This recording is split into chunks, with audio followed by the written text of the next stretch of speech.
Hello, I'm Sophie, Millionaire Mum, and in this video I am going to show you how to create a Facebook group. It's dead easy. I'll share my screen, I'll show you how.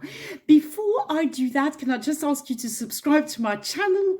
I am a very busy mum, I work online, and I share with you all my tips and my tricks, my reviews, my products, my mindset tips that will help you be a success online too. Thank you very much. Let's go and create that group.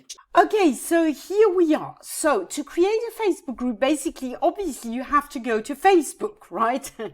So you go into Facebook, click this little arrow here and go into manage groups.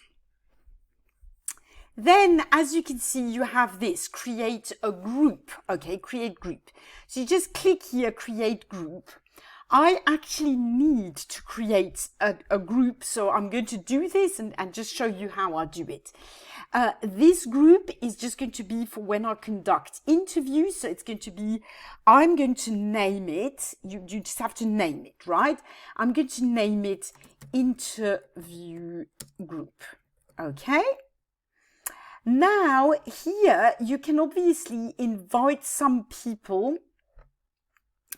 I think I'll just add myself. I'll see if that works. If it doesn't, I'll have to add a friend. We'll see that later, okay? Then you need to choose the privacy. So it's important, what's important to know about the privacy is if you choose it to be private, you can't then switch it back to public. So if you're in any doubt, choose public and then you can change it to private. But if you choose private, you can't switch it to public, okay? This is to protect the privacy of the people who are in the group. If they've published stuff and then it becomes public, then everybody could see it, okay? The difference between a public group and a private group basically is in a private group, no one who is not a member can see the information. You have to be a member to see the posts, whereas a public group means that everyone, even those who are not a member of the group, can see the posts, okay? So I'm going to choose private.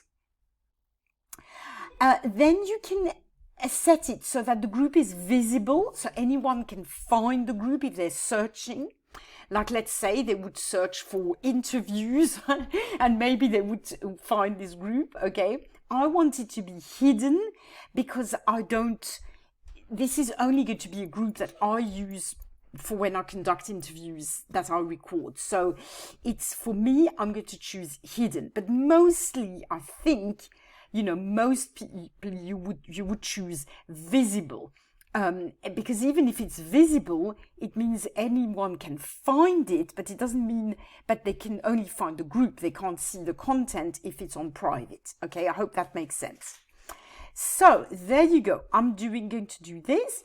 If you want it to be pinned to your shortcuts on the side, you know, on your profile, you can choose that. I'll do that actually. That way it will be there. And then you hit create. Let's see what happens. Ta-da! Only 10 pinned groups is allowed. Okay, I have too many groups pinned, so I will unselect that and I'll hit create as well. I'm a member of quite a few groups, so there you go. And there you go. That's it. It's as easy as that. Now, how easy is that? Okay. Now, once you've got your group, obviously, for me, I'm not going to do any of this because, as I say, it's not going to be a group that's visible to anyone. I'm just going to use it for my own use.